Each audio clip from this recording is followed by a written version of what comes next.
Emergency को किसी ने सही नहीं ठहराई। मैंने राहुल गांधी जी ने भी इमरजेंसी जैसी चीज़ों को सही नहीं ठहराया। आप कितना दिन नेहरू राहुल कांग्रेस अब चालीसा पढ़ते रहिएगा, अब फलना। आप अपनी बात करिए। अब विपक्ष आपको जीने नहीं देगा। आप गलतफहमी में हैं। आप जो कल थेथरलॉजी कर लेते थे, बोलते थे, अब वो गया जू कि हमको तो समझ में नहीं आता है कि सुबह माने आज़ाद हिंदुस्तान के बाद ये 10 साल रह लिए और इन्होंने हर तरह की डेमोक्रेसी को प्रभावित किया। अभी चुनाव में ही इन्होंने कितने सीटों पर 200 से जीते हैं और चुनाव आयोग का हद क्या किया। और सुप्रीम कोर्ट के जज साहब को इन्होंने चुनाव आयोग के मेंबर से निकाल दिया, कमेटी से। और 5 जज ने इनके बारे में क्या तथ्य दिए थे वो समझिए। हिंदुस्तान के 5 जज ने जो बात कही उसको भी आप समझिए। इमरजेंसी को किसी ने सही नहीं ठहराई। मैंने राहुल गांधी जी ने भी इमरजेंसी जैसी चीज़ों को सही नहीं ठहराया है। जब राहुल गांधी जी ने खुद एक्सेप्ट किया है कि जो गलतियां, जो भूल कांग्रेस से हुई, वो एक्सेप्ट उन्होंने खुद किया। आप कितना दिन नेहरू राहुल कांग्रेस अब चालीसा पढ़ते रहिएगा, अब फलना। आप अपनी बात करिए ना कि कितने किसान मरे। आप अपनी बात करिए ना कि ईडी सीबीआई का दुरुपयोग किस सीएम है, कितने लोगों पर आपने किया।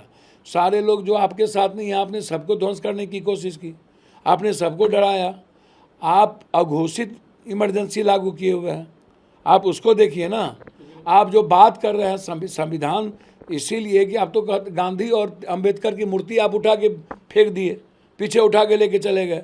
आपको इतना दर्द है और कहते हैं गांधी को कोई जानता ही नहीं था और अंबेडकर के बारे में आपकी सोच भी पता नहीं आपको क्या है। जब ये कहते हैं कि देश की जनता विपक्ष से एक सार्थक नेतृत्व चाहता है, जबकि विपक्ष यहाँ उपद्रव और नौटंकी मचाने आते हैं, उपद्रव और नौटंकी से विपक्ष को बाज आना चाहिए। भैया मुझको तो समझ में नहीं आता है कि भाषा की मर्यादा तो इलेक्शन में भी इन्होंने एकदम खो दी।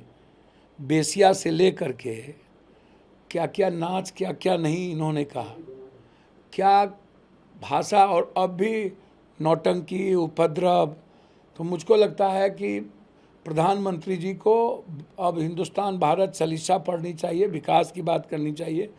उनके सामने चुनौती है एग्जामिनेशन पेपर लीक को रोकना। ऑटोनोमस बॉडी बनाइए और प्राइवेट एजेंसी जितनी है उसके साथ कंडक्ट बंद करिए, अभी घोषणा करिए, गिरफ्तार करके जेल भेजिए। जो लोग बड़ी मछली स्मेनबल व्यापक करिए, अभी डायलूट मत करिए। और अब विपक्ष आपको जीने नहीं देगा। आप गलतफहमी में हैं। आप जो कल थेथरलॉजी कर लेते थे, बोलते थे, अब वो गया जू। ये नया युग आ गया। इसीलिए कोई भी बात निश्चित रूप से संविधान को तो हाथ में लेके जाएंगे। और ये तो बनता है नीट एनईटी का मामला और एग्जामिनेशन का मामला भी लगातार बन रहा है कि देश में जो रियल जो जीनियस बच्चे हैं उसकी ज़िंदगी बिल्कुल उसके साथ विश्वासघात किया जा रहा है। तो आवाज़ तो उठेगी ना।